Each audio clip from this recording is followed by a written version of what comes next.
ध्यान रखिए, मंजिल उन्हीं को मिलती है जिनके सपनों में जान होती है।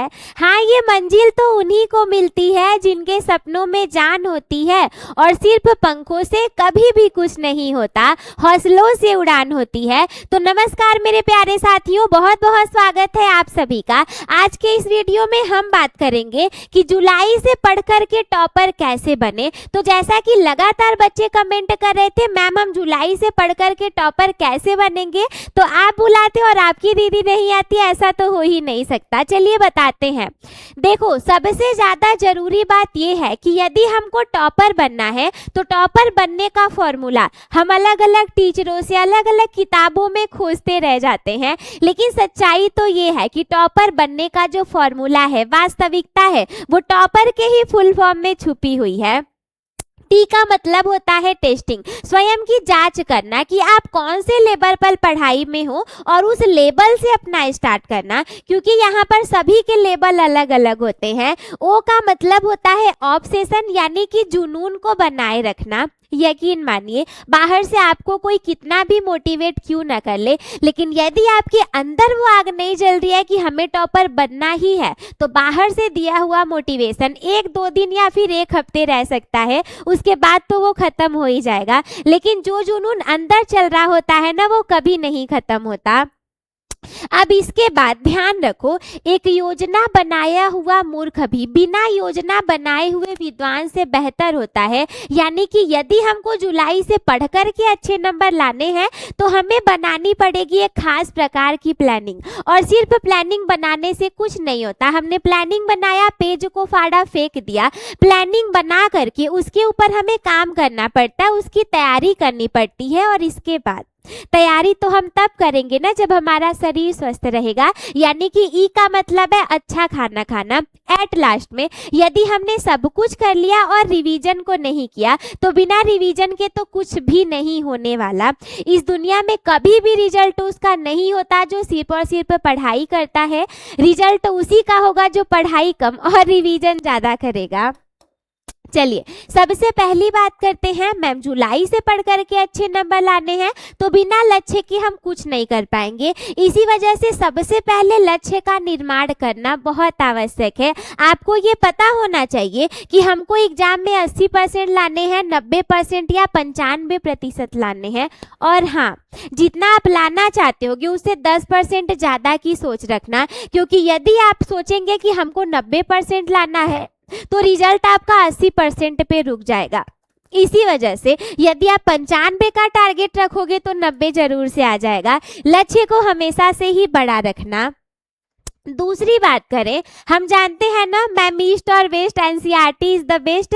तो एग्जाम में 80% क्वेश्चन डायरेक्ट एनसीईआरटी से उठ करके रख लिए जाते हैं, इसीलिए एनसीईआरटी को अपना हथियार बना करके पढ़िए। आप कुछ पढ़ो या ना पढ़ो, साइड बुक पढ़ो या ना पढ़ो, लेकिन एनसीईआरटी के प्रश्न जरूर से सॉल्व कर लेना।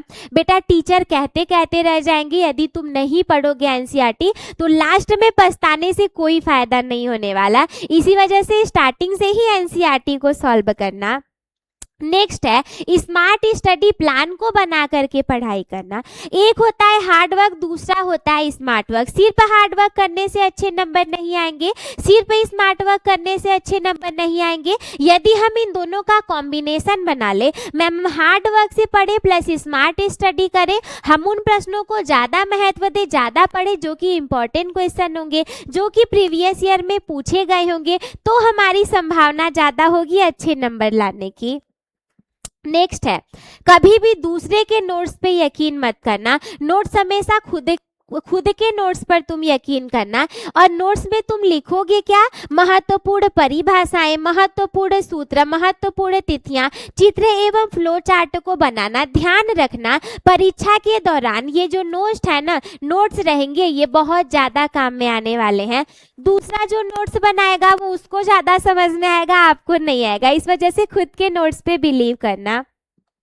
नेक्स्ट है कि डेली रिवीजन करना। बिल्कुल मत सोचो कि मैम अभी पढ़ लेते हैं, दिसंबर जनवरी में रिवीजन करेंगे, लास्ट में कुछ नहीं होगा। इस वजह से हमेशा पहले से ही रिवीजन करते हुए चलो, अंत में तो तुम्हें कुछ भी करने का समय नहीं मिलेगा। यदि तुम्हें टॉपर बनना है तो समय नहीं है, पढ़ना शुरू कर दो। और यदि तुम्हें नहीं बनना है तब तो बहुत समय ही समय है, लास्ट में पढ़ करके पास तो यहाँ सारे हो जाएंगे। इसलिए रिवीजन हमेशा से तुम करते रहना। नेक्स्ट है प्रीवियस ईयर क्वेश्चन को सॉल्व करना, बहुत ज़्यादा जरूरी है।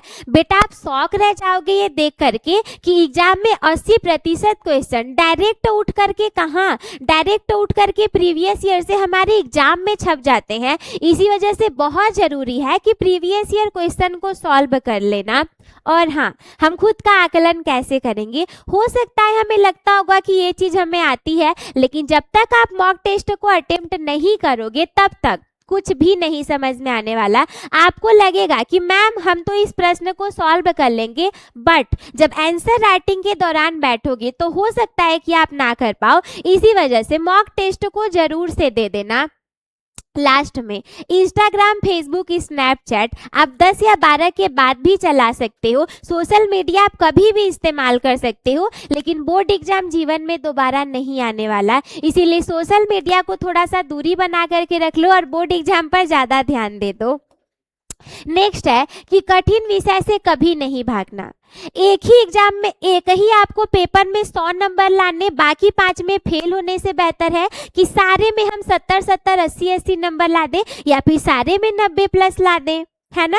तो इसी वजह से कठिन विषय से कभी भी नहीं भागना है। अभी तो हमारे पास टाइम है ही, हमारे पास जुलाई है, अगस्त है, सितंबर, अक्टूबर, नवंबर, दिसंबर, जनवरी, फरवरी, इतने मंथ का टाइम है। सो दैट्स वाई क्या करेंगे, हम कठिन विषय से बिल्कुल नहीं डरेंगे और हम उसको पढ़ लेंगे। नेक्स्ट देखो, आपको क्या लगता होगा मैम टॉपर कोई जादू से बन जाता है? जो टॉपर्स होते हैं ना उनके दिमाग बहुत तेज होते हैं, बहुत अलग से होते हैं, तो ऐसा कुछ भी नहीं होता। गलतफहमी में मत रहना और खुद के ऊपर शक तो बिल्कुल भी मत करना। आपको यदि खुद के ऊपर कुछ करना है तो वो है विश्वास। यकीन मानो तुम भी टॉपर बन सकते हो। देखो टॉपर का सीक्रेट ये होता है कि वो डेली पढ़ाई करता है, वो डेली रिवीजन करता है और वो रोज प्रश्न हल करता है। तो यदि आप भी डेली पढ़ाई करेंगे, डेली रिवीजन करेंगे, डेली क्वेश्चन को सॉल्व करेंगे तो आप भी टॉपर बन सकते हैं। इसी महत्वपूर्ण जानकारी के साथ बहुत बहुत शुक्रिया आप सभी का।